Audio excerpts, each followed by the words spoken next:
Deflation occurs when prices for goods and services generally decrease over time instead of increasing, as typically seen with inflation. It means that the purchasing power of money increases, enabling people to buy more with the same amount. While this may seem beneficial, excessive deflation can lead to economic challenges. Deflation is a decrease in the general price level of goods and services. To put it another way, during periods of deflation, you pay less for the things you typically buy. It's the opposite of inflation and is sometimes referred to as a negative inflation rate.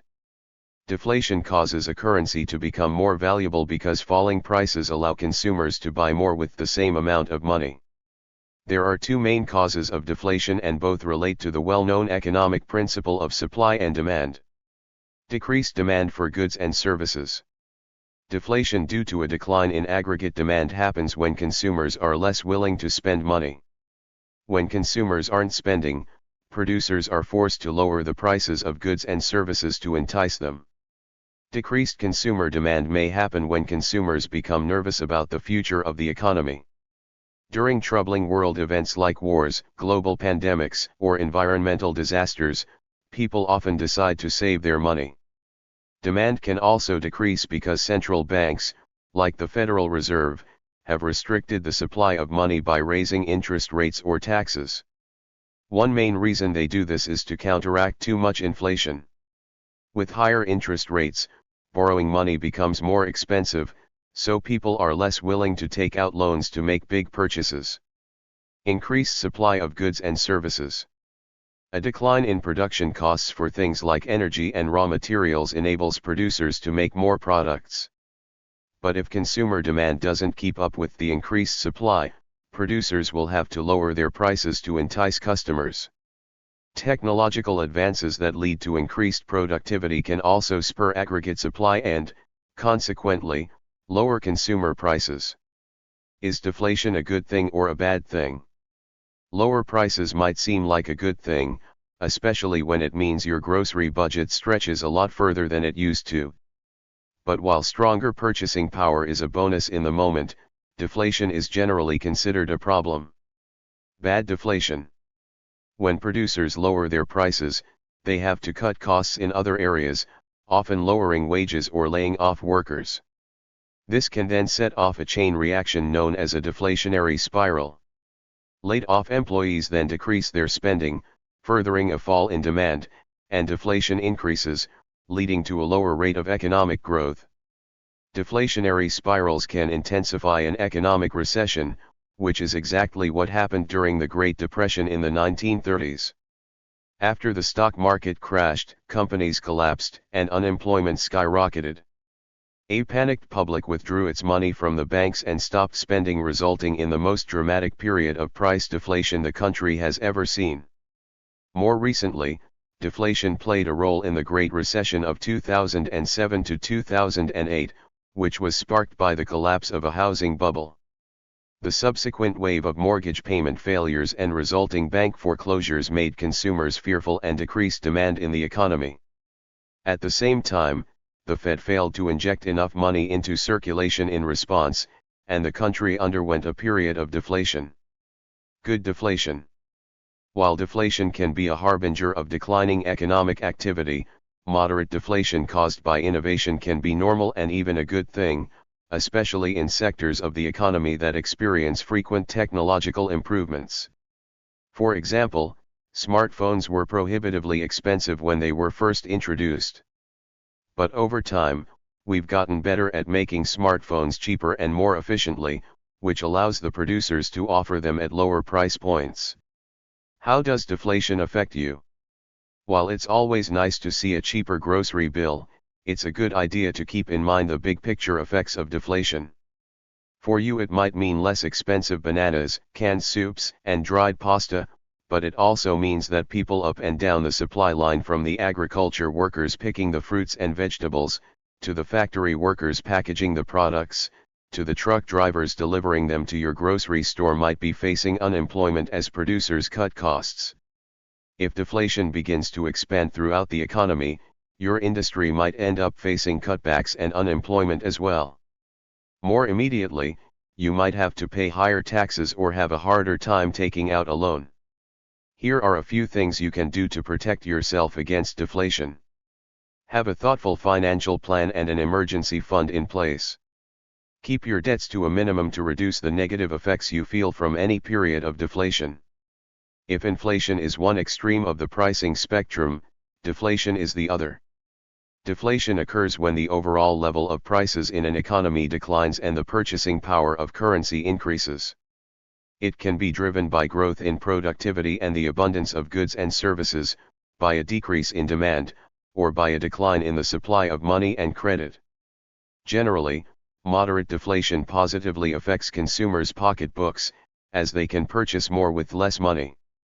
However, deflation can be a sign of a weakening economy, leading to recessions and depressions. While inflation reduces purchasing power, it also reduces the value of debt.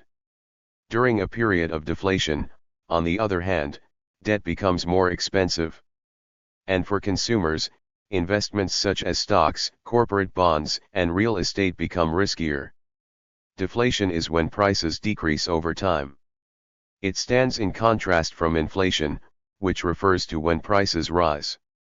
It can be driven by many different factors, including an increase in productivity and the abundance of goods and services, a decrease in total or aggregate demand, or a decrease in the supply of money and credit.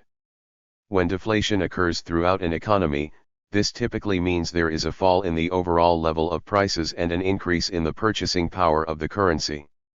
Changes in consumer prices can be observed in economic statistics compiled in most nations by comparing changes in a basket of diverse goods and products to an index. This general decrease in prices is a good thing because it gives consumers greater purchasing power. To some degree, moderate drops in certain products, such as food or energy, even have some positive effect on increasing nominal consumer spending. Beyond these basic staples, a general, persistent fall in all prices not only allows people to consume more but can promote economic growth and stability by enhancing the function of money as a store of value and encouraging real saving. However, under certain circumstances, rapid deflation can be associated with a short-term contraction of economic activity. In general, this can occur when an economy is heavily laden with debt and dependent on the continuous expansion of the supply of credit to inflate asset prices by financing speculative investment, and subsequently, when the volume of credit contracts, asset prices fall, and speculative overinvestments are liquidated. This process is sometimes known as debt deflation. Otherwise, deflation is normally a positive feature of a healthy, growing economy that reflects technological progress, increasing abundance, and rising living standards. Deflation, causes and effects.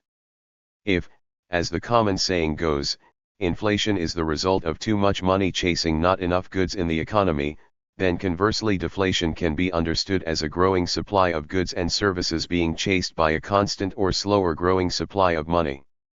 This means that deflation can be brought about either by an increase in the supply of goods and services or by a lack of increase, or decrease, in the supply of money and credit. In either case, if prices can adjust downward, then this results in a generally falling price level. An increase in the supply of goods and services in an economy typically results from technological progress, the discovery of new resources, or an increase in productivity. Consumers' purchasing power increases over time and their living standards rise as the increasing value of their wages and business incomes allow them to purchase, use, and consume more and better quality goods and services. This is an unambiguously positive process for the economy and society as a whole.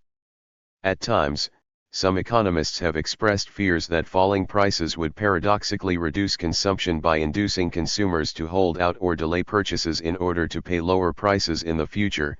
However, there is little evidence that this actually occurs during normal periods of economic growth accompanied by falling prices due to improvements in productivity, technology, or resource availability. Moreover, the vast majority of consumption is made up of goods and services that are not easily deferred to the future even if consumers wanted to, such as food, clothing, housing services, transportation, and health care. Beyond these basic needs, Even for luxury and discretionary spending, consumers would only choose to reduce current spending if they expect the rate of decrease in prices to outweigh their natural time preference for present consumption over future consumption. The one type of consumer spending that would suffer from falling prices would be items that are routinely financed by taking on large debt, since the real value of fixed debt will increase over time as prices fall. Deflation is when the prices of goods and services decrease across the entire economy, increasing the purchasing power of consumers. It is the opposite of inflation and can be considered bad for a nation, as it can signal a downturn in an economy. Deflation can also be brought about by positive factors, such as improvements in technology. Deflation can be worse than inflation if it is brought about through negative factors, such as a lack of demand or a decrease in efficiency throughout the markets. Deflation can be better than inflation if it is brought about by positive factors, such as improvements in technology that make the costs of goods and services cheaper. To hedge against deflation, investors can purchase investment-grade bonds, consumer staple stocks, dividend stocks, and keep their money in cash. A diversified portfolio can protect against a variety of economic scenarios. It can cause reduced consumer spending as people wait for even lower prices, potentially slowing down economic growth. To maintain a stable economy, central banks and governments strive to balance and prevent extreme deflation or inflation. A little bit of deflation is a product of, and good for, economic growth. But, in the case of an economy-wide, central bank-fueled debt bubble followed by debt deflation, when the bubble bursts, rapidly falling prices can go hand in hand with a financial crisis and recession. Thankfully, the period of debt deflation and recession that follows is temporary and can be avoided entirely if the perennial temptation to inflate the supply of money and credit in the first place can be resisted. Thank you for watching this video.